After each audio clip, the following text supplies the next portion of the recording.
Assalamualaikum, halo teman-teman, saya Vida dari Vida Bacain Buku. Kali ini kita akan lanjutkan lagi membaca buku Dale Carnegie, Bagaimana Mencari Kawan dan Mempengaruhi Orang Lain. Saat ini masuk ke bab 2 dari bagian 4, Bagaimana Mengkritik Namun Tidak Dibenci Karena Itu. Mari kita mulai baca bukunya. Bismillahirrahmanirrahim. Pada suatu siang, Charles Schwab lewat di salah satu pabrik bajanya ketika dia memergoki beberapa pegawainya sedang merokok. Persis di atas kepala mereka terletak tanda yang mengatakan dilarang merokok. Apakah Schwab menunjuk tanda itu dan berkata, "Tidak bisakah kalian membaca?" Oh tidak, tidak demikian cara Schwab. Dia berjalan menghampiri orang-orang itu, menyerahkan kepada masing-masing dari mereka sebatang cerutu lalu berkata, "Saya akan menghargai kalau kalian merokok di luar." Mereka tahu bahwa Schwab tahu mereka telah melanggar peraturan dan mereka mengaguminya karena dia tidak mengatakan apapun tentang hal itu. Malahan memberi mereka hadiah kecil yang membuat mereka merasa penting.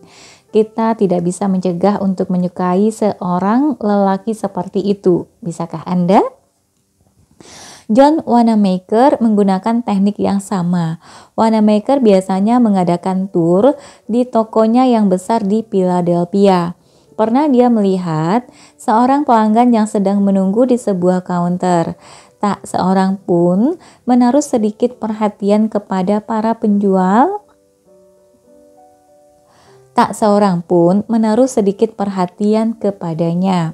Para penjual, mereka berkumpul di ujung kaunter, sedang mengobrol dan tertawa-tawa di antara mereka. Wanamaker tidak mengucapkan sepatah kata pun. Dengan perlahan, dia menyelinap di belakang kaunter itu. Dia sendiri melayani wanita itu, kemudian menyerahkan pembeliannya kepada seorang penjual supaya barangnya dibungkus dan kemudian dia menyelinap pergi. Para pejabat pemerintah seringkali dikritik karena sulit dihubungi. Mereka adalah, bagian berikutnya. Para pejabat pemerintah seringkali dikritik karena sulit dihubungi. Mereka adalah orang-orang sibuk dan kesalahannya kadang-kadang terletak pada para pembantu yang terlalu melindungi. Mereka tidak ingin terlalu membebani atasan mereka dengan terlalu banyak pengunjung. Karl Langford yang pernah menjadi wali kota Orlando, Florida, tempat Disney World. Selama bertahun-tahun seringkali memperingatkan stafnya untuk membolehkan orang-orang menjumpainya. Dia mengklaim bahwa dia mempunyai kebijakan pintu terbuka. Namun para penduduk dari komunitasnya dihambat oleh para sekretaris dan administrator apabila mereka datang. Akhirnya sang wali kota menemukan solusinya. Dia menyingkirkan pintu dari ruang kantornya. Para pembantunya mengerti maksudnya dan sang wali kota memiliki administrasi yang benar-benar terbuka. Sejak hari ketika pintunya secara simbolis dibuang. Sekadar mengganti satu kata yang terdiri dari 6 huruf tetapi seringkali dapat menentukan antara kegagalan dan sukses dalam mengubah orang lain tanpa menimbulkan rasa tersinggung atau membangkitkan rasa marah.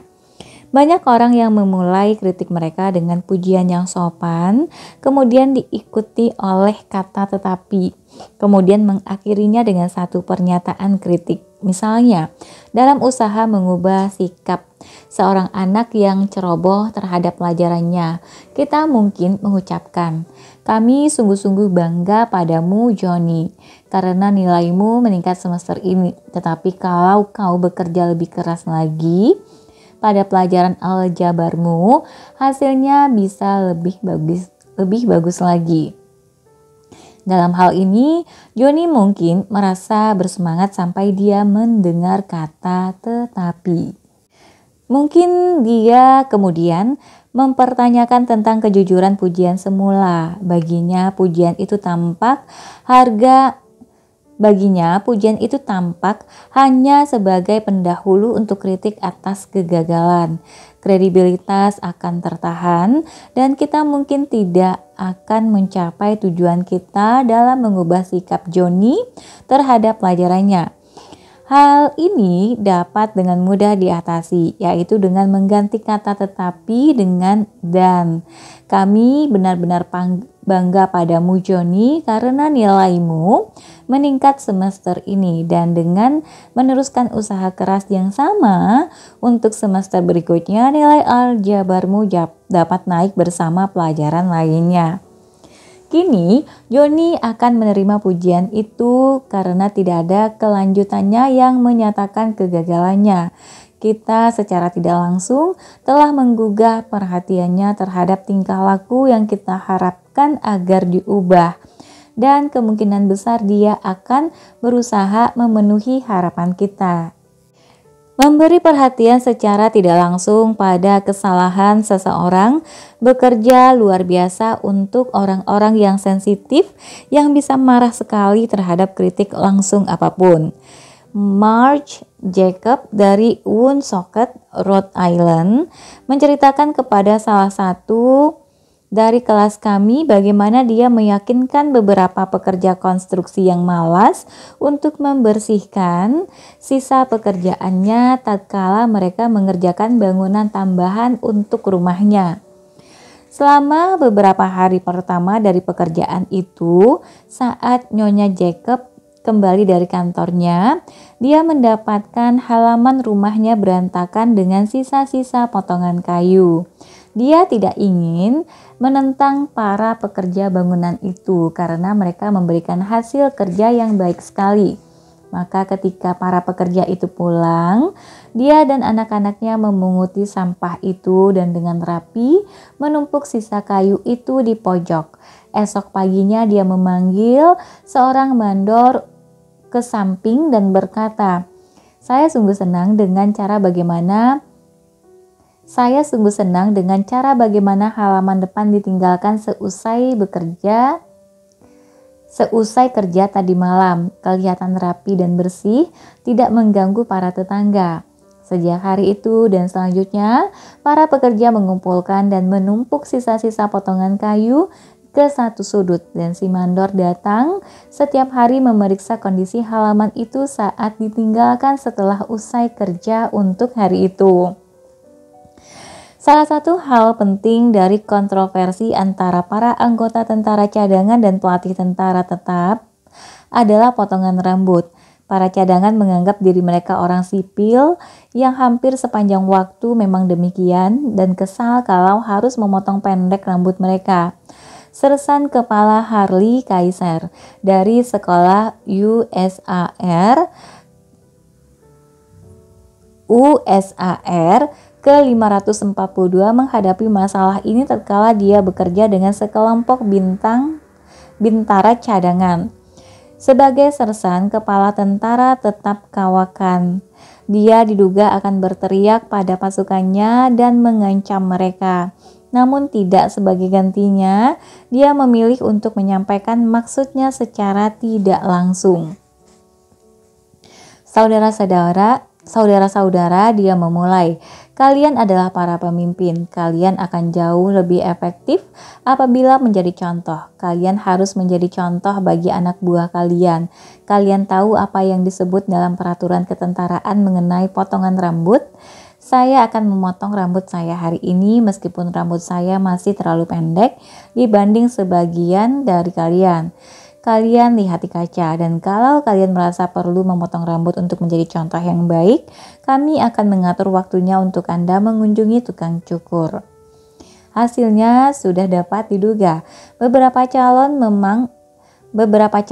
memang mengaca di depan cermin dan pergi ke tukang cukur sore itu. Mereka menerima peraturan potong rambut.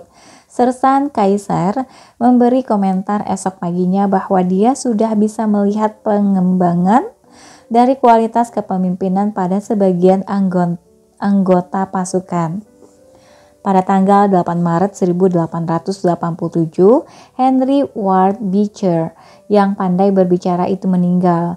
Hari Minggu berikutnya, Lyman Abbott diundang untuk berbicara di mimbar yang telah ditinggalkan oleh wafatnya Beecher, dan dengan sangat bersemangat untuk berusaha sebaik mungkin dia menulis lagi dan memoles ceramahnya dengan memberi perhatian yang sangat cermat. Kemudian dia membacakan pada istrinya tulisan itu buruk. Seperti halnya kebanyakan pidato tertulis lainnya, istrinya mungkin bisa saja sudah mengatakannya kalau dia hanya sedikit mempunyai kebijaksanaan. Lyman itu buruk sekali, tidak akan pernah berhasil. Kau akan membuat orang-orang tertidur. Tulisan itu seperti ensiklopedi.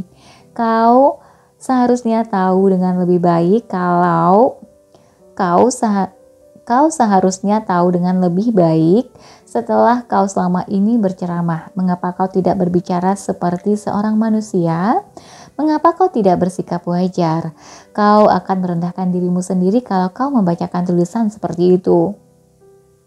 Itu yang mungkin dia katakan, dan kalau dia melakukan itu, Anda tahu apa yang akan terjadi, dan istrinya juga tahu. Maka dia cuma memberi komentar bahwa tulisan itu bisa menjadi artikel yang bagus sekali untuk North American Review. Dengan kata lain, istrinya memujinya sekaligus secara samar menyarankan bahwa tulisan itu tidak cocok untuk pidato. Lyman Abbott menangkap maksud itu. Dia merobek naskah yang sudah berhati-hati dia siapkan dan berceramah bahkan tanpa menggunakan catatan. Satu cara efektif untuk mengoreksi kesalahan orang lain adalah prinsip 2. Beritahukan kesalahan orang lain secara tidak langsung. Oke teman-teman, sampai di sini dulu untuk bagian 4 bab 2-nya. Nanti kita akan ketemu lagi di bab 3, bicarakan kesalahan Anda lebih dulu. Terima kasih sudah mendengarkan sampai akhir. Semoga yang dibacakan bermanfaat. Sampai jumpa. Assalamualaikum warahmatullahi wabarakatuh.